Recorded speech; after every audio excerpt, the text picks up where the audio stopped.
business, use of LCATV content and subsets thereof from the public.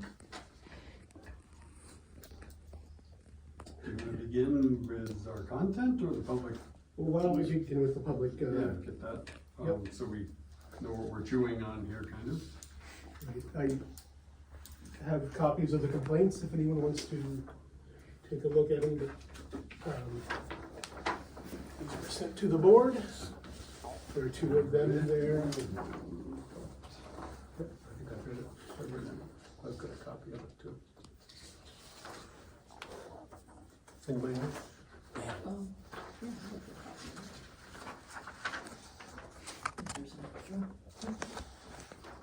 I do have a procedural question for I'll take one.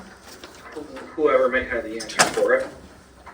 How do we traditionally handle complaints?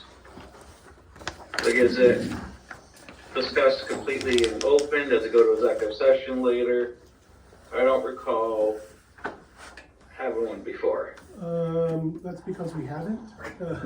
We haven't had, I think maybe there was one instance, and I can't remember what it was, of this form being submitted. So we have a procedure document which outlines how we handle complaints, but this falls a bit outside of what is covered in the procedure document.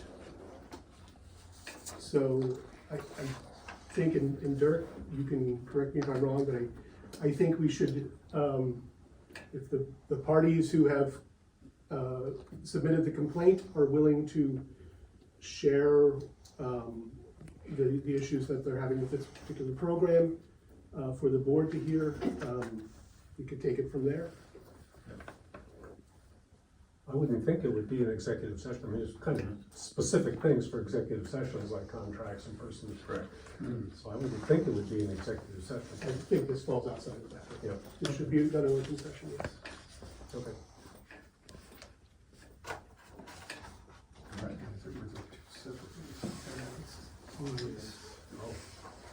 And this is, I don't know which is which one. you should submit a letter. I'm not sure which is the second, which is the first. Which one do you, what's the difference between the two? Is there two? There are two. Oh, One is Lonnie and one is Irene. I see, okay. Yeah, now I'm really confused. Okay, this is just the other pages of that one. And one for I have one. I just, oh, you've got both? There's Oh, is there two? There's one yeah, from there's Lonnie. another page. There's two different ones. Do they have all the documentation? Let's put it. Is there a second page for? that clean. No. I'd like a copy of that later. For comments at the bottom. All right. Well, let's start off with Wendy, because you had your first go at the introductions. Okay, I'm actually was here to talk about the library, the Milton Library issue. About, As part of LCATV. okay, TV yep, I'll go for it, content. okay. And, Can I just say very briefly, it is not part of LCATV content. We do not, nor have we ever covered library trustees meeting. Oh, I'm aware of what's going on there, but we are not involved in that at all. So just Okay. putting that out there. okay, so maybe I'm a little misinformed. I thought maybe LCATV had covered the meeting? No, Matt, you took out a camera and covered one meeting for your program. Correct, Right, as an independent producer, right? correct. Okay, And then did we show the content from his? Yeah, it was part of the program, is that correct? The content was recorded and I did an open and close and it has aired on LCATV as a Milton Today episode. The whole thing or The just? whole thing unedited. Okay. so it's really not our product per se. It was aired on our Airwave. It was not an LCATV production, yeah. Okay, So this was my concern. I guess there's a new rule or law that came into being recently where all public meetings have 30 days to post their meeting, their audio or video on some website somewhere where it's publicly available. But between the time of the meeting and the 30-day requirement, there could be a lot that happens, all right? And if there's a decision to be made and there's a vigorous discussion at the library trustees meeting, for example, and it's 30 days before the public has access to that content, I was just concerned that, some people were saying, well, if LCATV or some other group films it, or the library trustees don't put it up for 30 days, let me back up here. The library board has in front of them a potential decision to say that no one can film the meeting or record the meeting because they're going to have another entity film it. And I think they were kind of hoping LCATV would do it. Okay.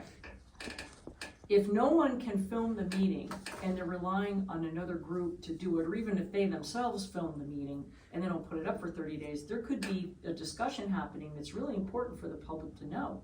So if me, as a person of the public, went and I had my phone and I either recorded the audio or the video, and I wanted to put this on Facebook to say, here's the discussion of this really important thing that happened, they're saying that I can't do it.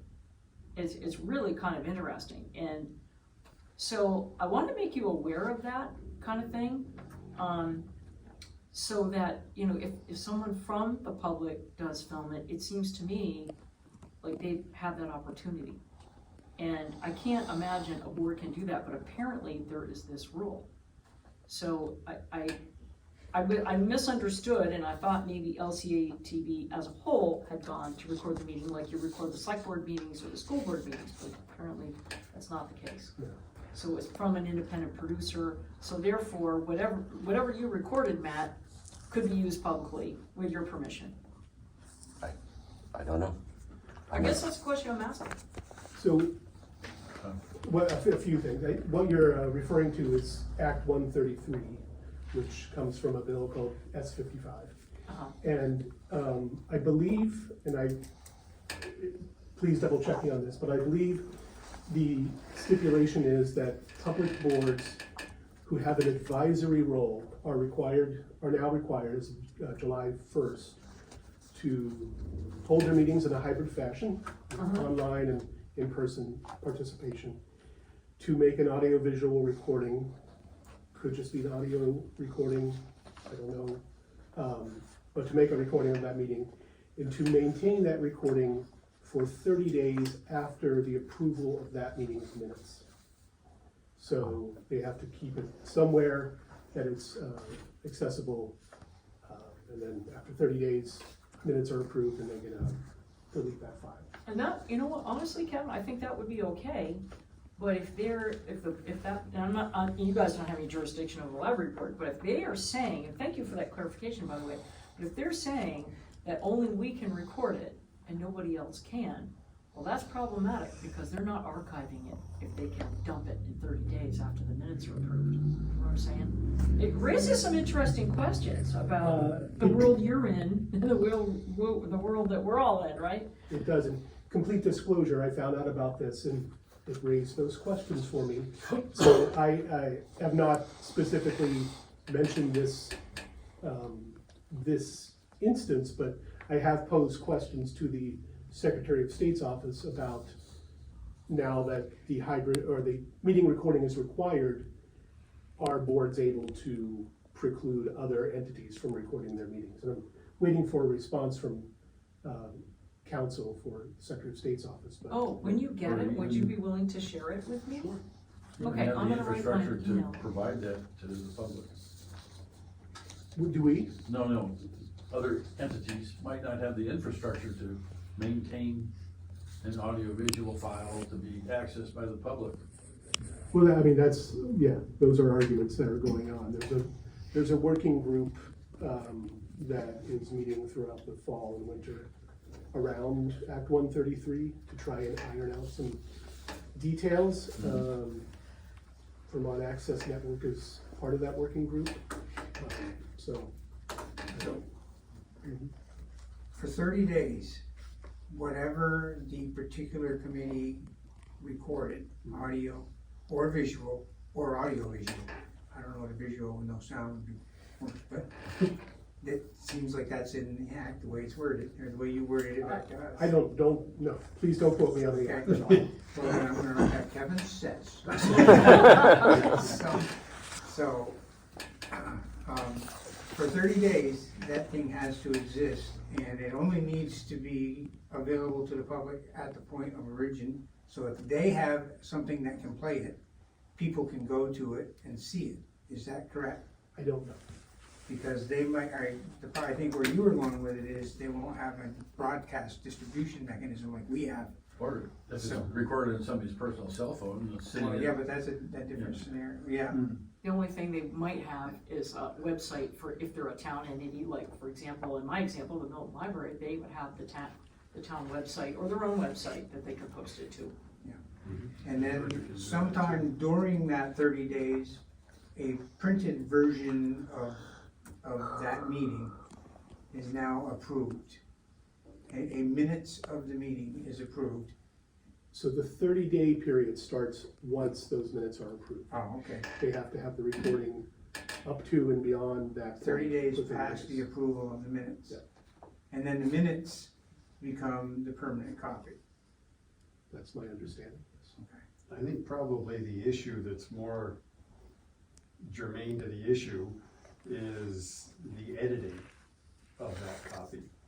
So if someone, yes, is able to take it with their cell phone, but let's say they were only, I have to run out and pick up my kid at the ball game, so I was only there for half the meeting, but then they post it. That's not a copy of the meeting. That's an edited copy of the meeting, and I think that might be, that'd be interesting to see where that falls in the act and wherever. So he's looking at the actor, now he's gonna tell us. But beyond it's just- that, it's not our purview for all Right, this type of exactly. stuff. So that then lends credence to the idea that the only person who can record it is the business producing the meeting. In this case, the library committee. So they would record something and the guy who's recording it with his cell phone and leaves halfway through it and then tries to publish that, they're not allowed to do that. I don't know. They have to record it regardless. I think I'm gonna go read the act, and I'll read, but I have a feeling if somebody comes in with a cell phone and tapes a part of it, that does not represent the whole meeting. That's not what the entity is required to hold for 30 days. Right. If somebody comes in and gets 10 minutes of a quotation of somebody, to me, that's free speech. You go in, you can record it, you can disseminate it if you want. People have to make up their minds whether or not that means the entire context or the entire meeting, but the entity itself is required to have the whole meeting. That would be understood and applied. I've got an outstanding email to the Secretary of State because in 2019 they put out a frequently asked questions to Public Meeting Act law, and in there it says that public recording of a public meeting is allowed in that 2019 guide, and I said, based off from this update, does this change anything? And I've yet to hear back from them, but that's the current guide that's still on their website, and that's listed as one of their hyperlinks on public meeting law still. Okay. I guess a comment that I would make along that line is if you allow, and this is now me looking for the hole in the ground that I'm gonna step into here.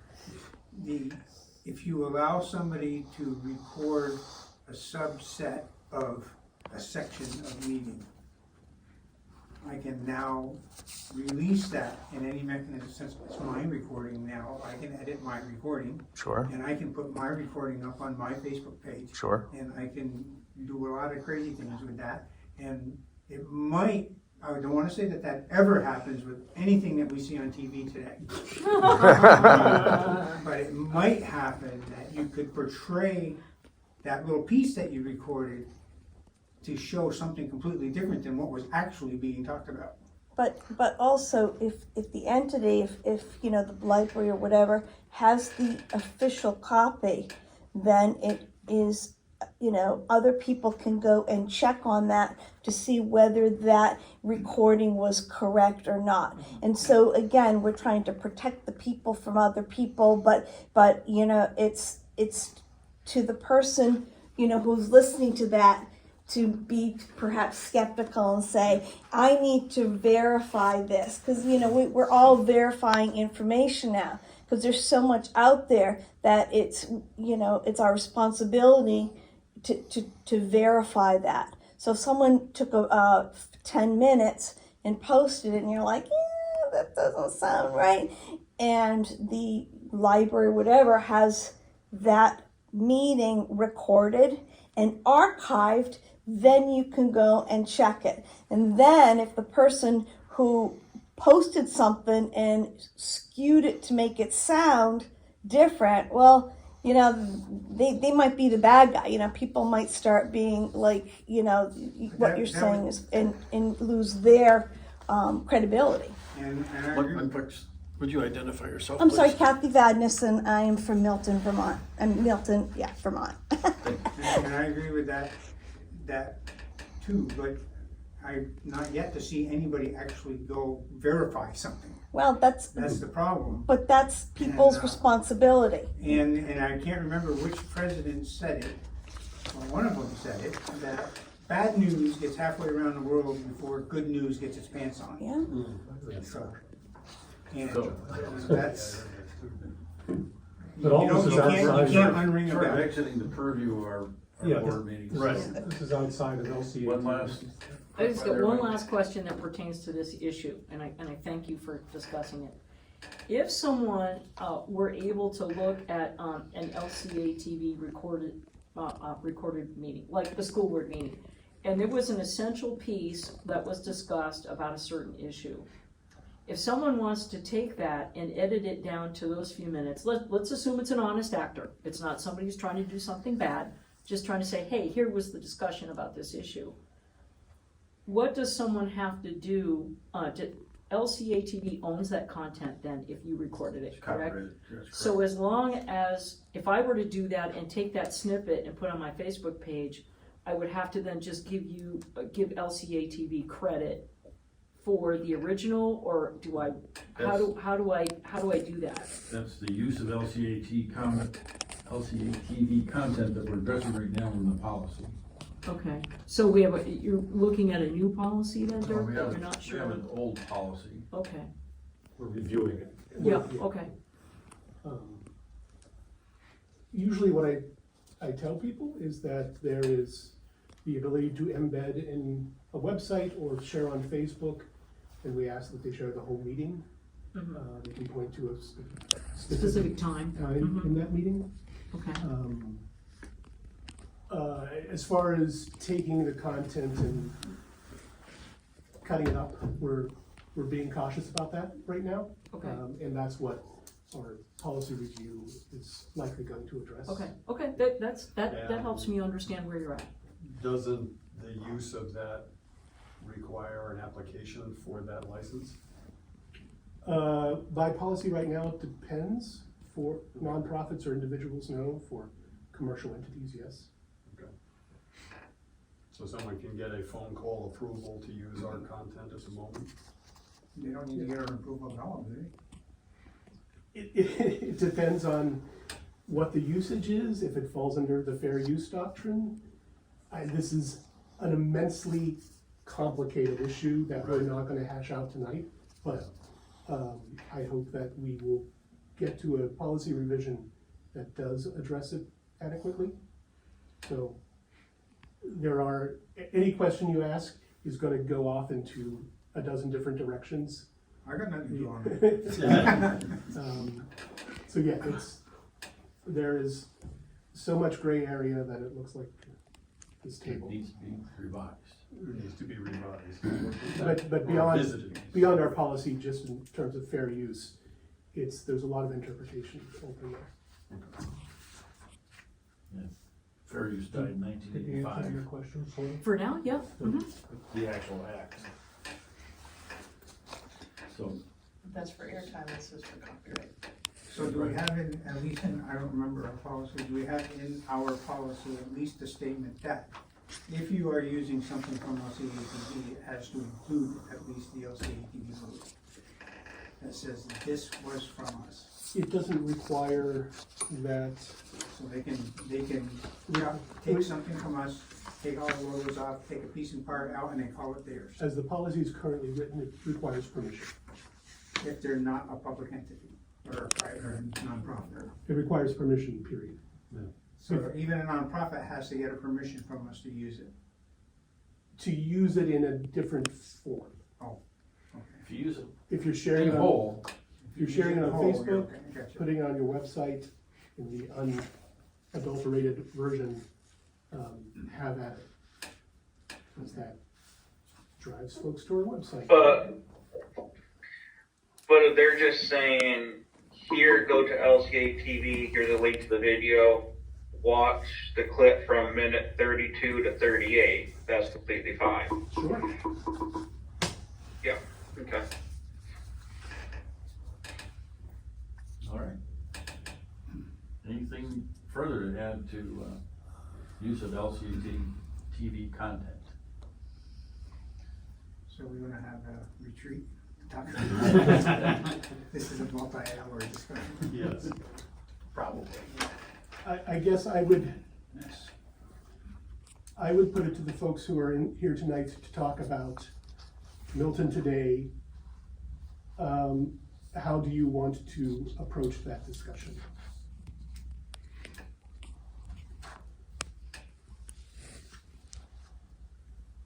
You're talking The complaint. not to us. Yeah, I'm not, or to the board, how do you want to approach this discussion? I think I'm gonna step back a little bit now and let folks have at it.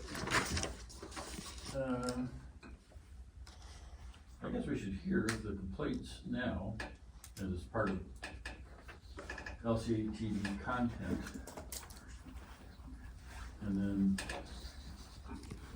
I don't think the decision can be rendered on anything. We just have to hear what the complaint is. And if there's any corroborating evidence that's brought forth, and we'll just hear it. So, who gets to go first?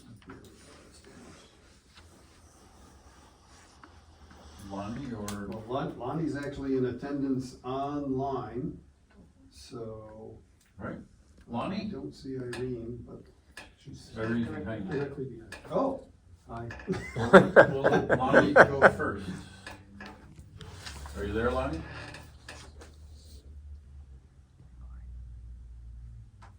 I'm here. I wasn't really prepared to make a public statement. I submitted my complaint in the form and I sent a letter to Kaden this afternoon, which I think you all can read. I was pretty disappointed in my, I felt like I was invited to a program that sounded like a opportunity to present my campaign. This is my first time running for a state office, and I was ready with all the issues, and I had done my homework, and I thought it was gonna be a fair and balanced presentation. And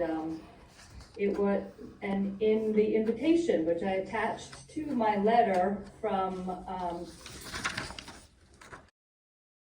Matt Kelly, was that this was not a got-you, that he was gonna listen empathetically, and he was going to allow me to present my platform.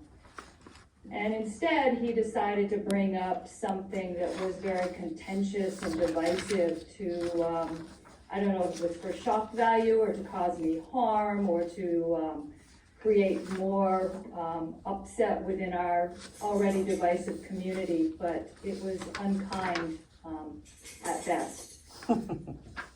And that was part of my complaint. Okay. You can read my letter. Yep. Right. I also, as you're talking about the library stuff and these videos being manipulated, I was also the victim of the smear campaign, and I know you all are well aware of what happened with the Minions of Milton, and I was one of the targets for that, and it was purely, part of it was electioneering, and I did file a complaint with the state of Vermont on that. Okay. It was pretty egregious, taking the LCATV footage and what looks like filming of meetings in boardrooms and manipulating that in really harmful, hateful ways. Right.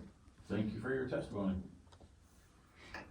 And I gotta say, I would think that Matt trying to be on the board of directors over there after treating guests on a show in such a way would be highly unusual. Thank you. Chairman, can I ask a question of Ms. Poland? Sure. Who's this? In the letter you say, I'll turn my camera on so you can see me, I'm sorry. That's not fair enough. Who's talking? The camera on, 1 second. Oh, Al. In the letter, you mentioned that, I don't think it was you, but I think it was, if you go back to the letter, the state representative that was responded to in a threatening way. Yeah, Irene is there, she'll speak for herself. Okay, that's great, thank you very much. Yes, I'm not there physically, so I'd like to hear more about that. Thank you. All right. I'm good for that. Irene? Thank you. In case anyone doesn't have the complaint in front of them, I would like to read those 2 paragraphs with your permission. Do whatever you wish. Candidates for the state senate and house were invited to introduce themselves and their campaigns by host Matt Kelly. Found themselves facing a host who dominated the interviews. I have the good fortune of having been scheduled last among a number of house reps and other candidates for office, and I just was appalled at what I saw. So I decided that I didn't need to subject myself to such abuse on camera, and that's when I pulled out. When I declined the invitation, not wanting to be subjected to such a bait and switch, which, like Lonnie, I was told it would be a chance to introduce my candidacy, introduce myself to the voters, and it was nothing of the sort, at least when Julia and Lonnie were on camera. The show's host provided an abusive response by email and retaliated by inviting the chair of the opposing party to present instead during this morning's time slot about me.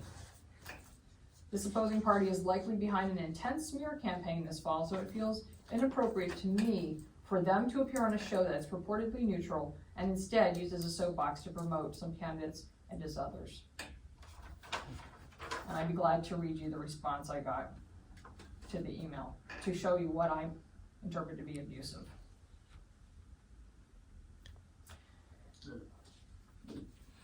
Have you seen that as well? Have you seen copies of the email chain? I did not share that part of the email with the board. Okay. So, my note to the host of Milton Today sent on Sunday afternoon, September 29th. Hi Mark, after careful consideration, I have decided not to participate in your show later this week. This was pitched to me as, quote, a half-hour sit-down to discuss your candidacy and to introduce yourself to the community, end quote, on June 26, 24. As I watched your interviews of fellow candidates, however, I perceived more personal, partisan bias than genuine curiosity about each candidate. I wish I felt differently. As someone who homeschooled her children for several years, voted down the carbon taxes, and sustained several other vetoes from the governor, I think we could find plenty in common to discuss. I apologize that I couldn't give you more advance notice. Would you please confirm that you have received this? Thank you very much. I did not receive a confirmation after 2 days, and I contacted Kevin Christopher to get some contact information to see if I could in another way, contact the host, because the last thing I wanted him to do was show up on Thursday morning and think that I was a no-show. And Kevin was kind enough to intervene and contact Mark through a means that he had that I did not. It's Matt. It's the third time you called me Mark. It's a passive aggression. This is something that Matt has signed off some emails, MK. Thank you for calling me I Matt. play with a lot of words in my life, and when someone has MK, and there is actually a famous astronaut named Mark Kelly. Despite it's Matt Kelly, VT Mark Kelly. at gmail.com, that she's been interacting me with 12 different responses. May I, here, so. may I Time. continue? Anyway, I don't know if any of you have ever made that mistake of substituting the name of a famous person that you've known about for a long time for someone you hardly know and have just met. The response from Matt, sent on Tuesday afternoon. Irene, that's the second time you've referred to me as Mark. Are you well? Have you been tested for Alzheimer's or dementia? I'm his senator, just for what it's worth. I'm not demanding respect, but I would hope I would command a little bit of respect as a potential guest on his show. Please read the second part. Have you been tested for Alzheimer's or dementia? I asked because this is exactly the pattern that followed my mother. She started misnaming us, then couldn't even offer names, and now she's in full memory care. I urge you not to ignore this. Please get yourself checked. Next paragraph. Regarding your failure to appear, what a great disservice to the voters of Milton, Westford, and Fairfax. It's a shame you couldn't share those accomplishments from your own voice, especially since I've just received your mailer that says you are listening to all voices. Apparently not. We'll let our voices know that's a lie. It is. Third paragraph. We've had to scramble, and now Wendy Wilton is excited to come on and examine your record for the voters of these communities. She'll also detail the fiasco of the Democratic Secretary of State's handling of our local ballot and the potential lawsuits that are going to be facing the state if the election doesn't go the way these JPs expect. She's also excited to discuss lawmaker pay after your town hall comment that you don't feel you're paid enough. We'll look into it in depth on the show for our viewers to make their own decisions. Fourth paragraph. Unfortunately, going forward, we could never invite you to be on the show in the future. We simply don't trust you. We don't. Matt. So I want to add that I spoke in person today, one-to-one, with the Secretary of State, and she told me that that error was something that came out of the Milton Town Clerk's office. They are responsible for proofing that. It is in no way her responsibility as Secretary of State for printing a ballot that was not properly proofed at the local level. And it is absolutely too far removed for me as a Democratic candidate for office to be blamed for a ballot that was printed elsewhere that has to do with Milton. So I really don't like the smear campaign that's going on through emails, the potential smear campaign that went on this morning when I had another obligation. But I'm told Wendy was going to come and speak for me as someone from the opposition party. I'm just gobsmacked to think that something like that would be allowed by your board to air. And I would beg you, as Lonnie did, to really think hard before putting someone with such abusive tendencies on your board. Thank you. Thank you. May I respond? Thank you so much. I do appreciate this. First of all, I want to apologize to the board for involving you in this, but what is at stake here is actually simply free speech. If you go back and you look at what Irene has just stated about the interview opportunity, I'm launching a weekly show called Milton Today and would like to invite you to join me in studio for a half-hour sit-down to discuss your candidacy and to introduce yourself to our community. 8 interviews later with every candidate except her and another Democrat who refused to come in, that is exactly what happened.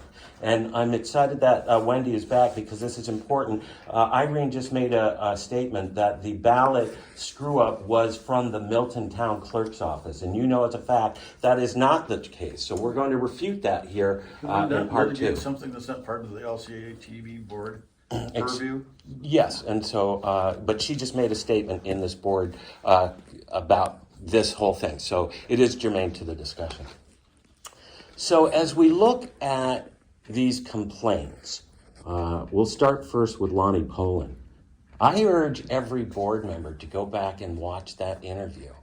It's 28 minutes long, including an open and a close. And in the first 15 minutes of the interview, we are discussing Lonnie's contribution to this community, which is extensive.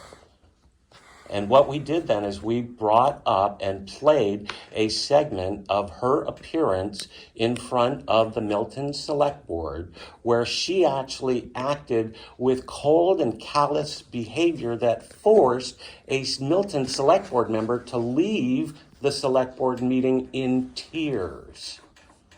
This was shocking to members of our community. And we played that video that was recorded by LCATV on our content that was filmed here at LCATV. So we used LCATV content of a Milton Select Board meeting in an interview with Lonnie Poland. We feel that this is totally supported and accurate behavior to call Lonnie on her conduct. She did that as a candidate for the Milton Select Board. We brought her in as a candidate for the Vermont State Senate. Specify who we are? I refer to we as Milton Today, and myself, Matt Kelly. So, is there a we? Are you the only member of Milton Today? I am. I am. Yep, I am the producer, the creator, and solely responsible for its content. And except for those guests that use their own words to present their positions. And we use her words and asked her to comment on what occurred there. The fact that she says the interview was highly distressing, that is an opinion. It is not fact. Okay? So we need to come back to whether or not LCATV policy is being adhered to. Oh, it's totally or being not. adhered to. And I think that permission is required. I got permission to air it, to use it. Have a segment taken out of a full broadcast. I got permission. I believe I got permission. So again, this complaint that Ms. Poland... You got permission, but you got permission. Which is it? He No, received he had permission. permission. Okay. I think it falls well within fair use, as they were commenting on the meeting. Yep. Sounds like it does. You got permission. And just... So the question I would have is, there seem to be two uses of it. In other words, his use during the program was an outtake unedited. It was just, an outtake. Mm-hmm. The further editing that was done that we saw on the Facebook post was not an approved usage, as I take it. It was, So that's not Matt's. Okay. I those needed to videos, separate those two. those videos also used Matt's program, Right, in right. addition to our content. And I would like to comment on that. As soon as Kevin told me that the content from my show was used in these videos, I immediately made a formal request to him in person, as soon as he told me that, to launch a formal copyright strike to the board. And you then met that weekend as a result of that formal request. And on Monday, that request was acted on and that copyright strike was placed on those YouTube channels directly because of me. And the reason for that is exactly what's going on here. Because ultimately, people think I'm behind that, and I'm not. And that does then reflect poorly on the show that potentially guests may not want to come on. But ultimately, I'm going to say this. We are in the 50th season of something called Saturday Night Live. It is a program about parody. If you remember, Chevy Chase came on and parodied Gerald Ford falling on desks downstairs. Gerald Ford did not win presidency that year. Okay? If we remember, Darrell Hammond doing a lockbox for Al Gore. Al Gore did not win that year. Just this past election, we had Alec Baldwin in that famous Trump tout that he did. Donald Trump did not win re-election. Parody is a part of the American lexicon. Parody has been around long before television. It's been in print for centuries. So the fact that we're talking about parody here and the use of content for parody, it's been around. What we're talking about here is hurt feelings on two people who have colluded to be here tonight. This is no mistake that these two are here. And it's actually a result of Lonnie's feeling upset that she was called to task for her inappropriate behavior as a candidate. And then she's leveraged this. Straying really far from LCATV policy. And so, well, I'm responding to these complaints that have been there and are impugning my integrity as a media content producer for 45 years, who's asking questions and letting them answer in their own words. Now, Ms. I'm going to say one more thing before you interrupt, if I may. And I'm actually incredibly shocked that a sitting Vermont senator is here to place this complaint, because the underlying message that I'm receiving is, boy, wouldn't that be a shame if you lost your state funding by a single vote? It's a mafia tactic, and I hope you're receiving it. Never before has a sitting Vermont senator come before this board of directors. That's not unintended. This is an intimidation tactic levied against me, levied against my show, to let our viewers know the character of my guests in their own words. I will leave it there, and I say thank you. Al, before you, I'm just curious, the reference to parody. So, Mr. Kelly, is your show a show of parody? Is that what you're saying? I didn't understand that. You do parody? Your show based on parody? No, it's a news magazine style show that highlights the trendsetters, newsmakers, and thought leaders, the events, activities, and attractions that make Milton special. We began our show with Don Turner, and then we began the last 8-9 weeks featuring the legislative candidates, making sure that we finished this week. We had actually asked the senator here to be on our show June 26th, 3 months ago, which she confirmed. She let us know Sunday afternoon. Time. so I'm just trying to establish whether your show is parody, that's all I'm asking. we have two folks online who would like to speak, Karla, then Lonnie. Karla, could you state your last name for the minutes? Ummarino, Thank you. and for the sake of transparency, is I do go by Kaden around town. It's a pronouns are they, them. I'm sure that's already has Matt rolling his eyes or others. So I wanted to clarify on the Lonnie issue, because I watched that video and Brenda Steady running out crying of the meeting after Lonnie's comments was it was performative, first off, and I've heard many stories of her using this tactic anyway. And also, Lonnie was talking to stand up for a trans member of our community, Ember Quinn Nova, who was being harassed by Brenda's supporters, and had previously stated that, so Ember stated, or did their community comments about the harassment they were receiving for daring to run for any sort of position in super conservative Milton. That's been very much dominated by the Milton GOP.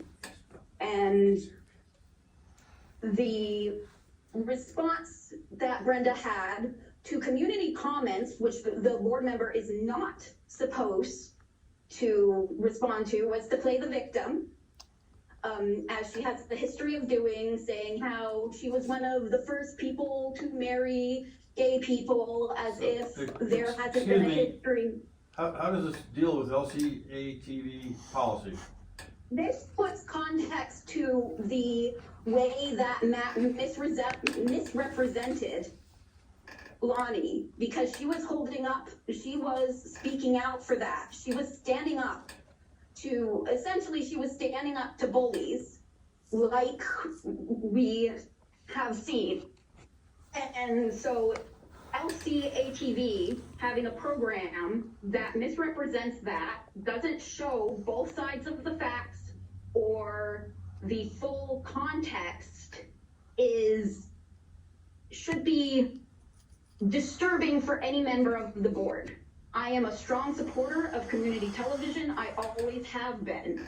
And their fairness has always been important to me as both a viewer as well as a member of the community.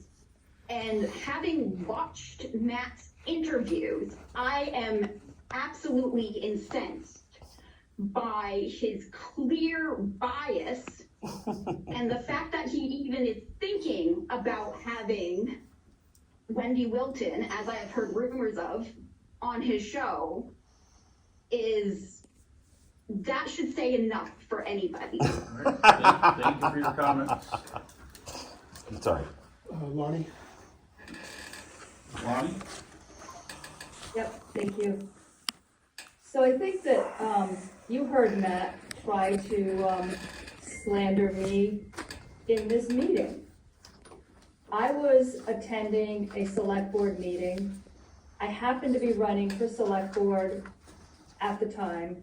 I wasn't grandstanding. It wasn't part of my campaign ploy. In fact, it was a courageous move. And as Karla stated, I was standing up against bullying.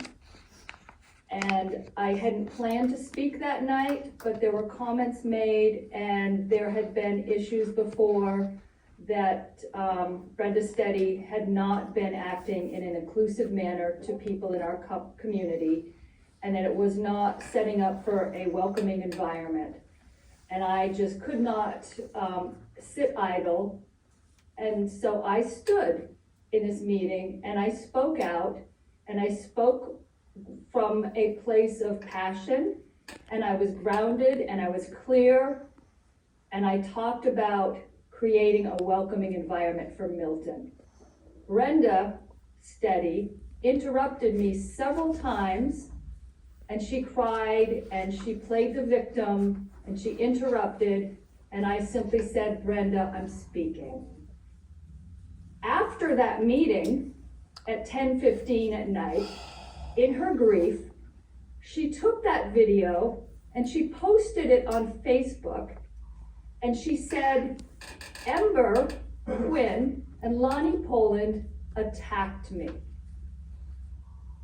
And it went viral, and I was vilified, and the narrative that Matt is propagating is of that same vein. And I do not deserve that kind of treatment.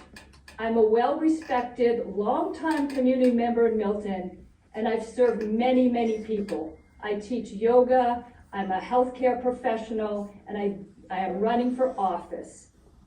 I could be retired at playing, but I am ready to serve my community because this is my home. This is where my family lives, this is where my friends are, and this is where my business is. And I am not going to sit idly while bullies like Matt continue to trash my reputation. Yeah, I hope you heard she just disparaged me here in this meeting, like what she's complaining about. Thank you. So your complaint is that the LCA TV content was used improperly. I'm just paraphrasing here, trying to find out what she's asking. Let's not characterize this as LCATV. I thought she said that our media. A show on our channel. His show I on thought our it was, channel was I used. thought she implied that the footage of the Milton board meeting from LCA TV was used Oh, sorry. in a snippet.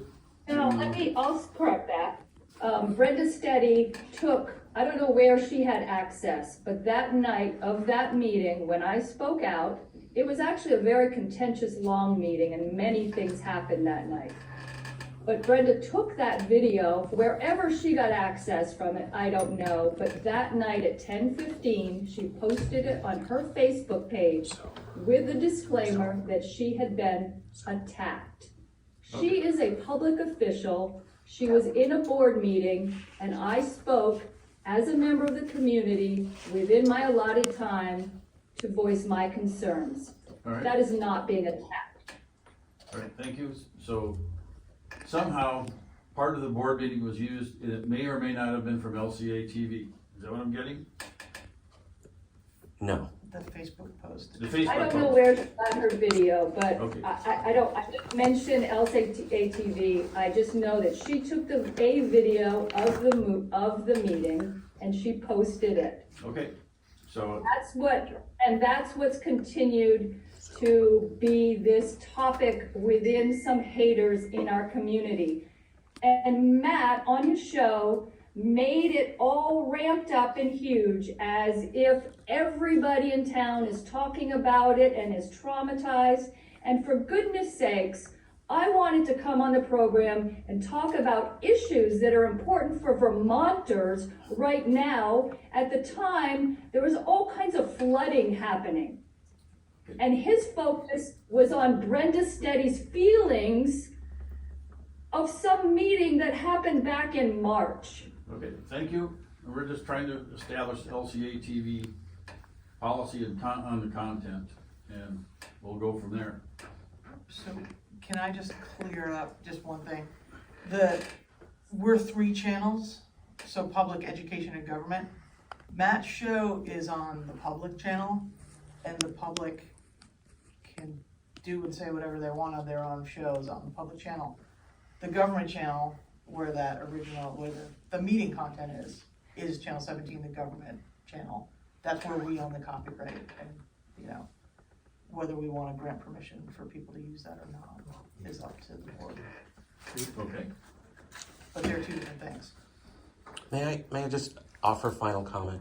And that is that Rebecca has been the producer for literally almost every show. I think on just one she wasn't. So I invite the board to query her about the content. And, okay. I want to make sure we're using the right terminology here. Rebecca is not a producer of anything. Okay, Rebecca is my She's providing staff assistance. staff assistant to edit and to sit and make sure that the cameras are on and has been there to every interview. And secondly, I invite the board to actually watch my content and make your own decisions.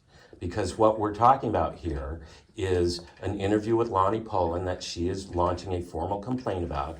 It is on Milton Today on your website. So you can go on and watch it. The interview with Wendy Wilton has not aired yet. So we're just trying to stay within the bounds of policy and what our channels do. And so, right, and I'm the trying to interpersonal respond. stuff- Right, I'm trying to respond to 2 complaints that are made specifically about me. Do I have the right to actually respond to them? No. No? You're Okay. asking the board to make a decision. No, I'm not. I'm actually responding to these complaints that Lonnie Poland and this senator actually make and have levied here today, which to Again, we're me. here to decide policy Okay, and whether or not content was used improperly. okay.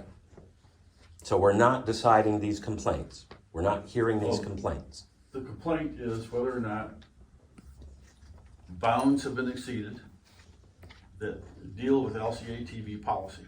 Okay, And that's what we're gonna make a decision on. okay. The other interpersonal stuff is there. Yep. Can't get rid of it, Right. but it's not our purview. Right, but I am recording this for my show, and I'm Yes. actually responding to my audience as well, to let them know that I consider these complaints slanderous and actionable. Okay. Thank you. Major. Does anybody have anything further regarding content, improper use of our copyrights. If I may, Mr. Chair. I find it very interesting that the host of the show talked about parody as a way to harm candidates. There are lots of ways to harm candidates, and I believe that what's going on his show, on at least an occasional basis, is potentially harming to candidates. And for that reason alone, I'm asking not to allow certain things to be aired widely, even if they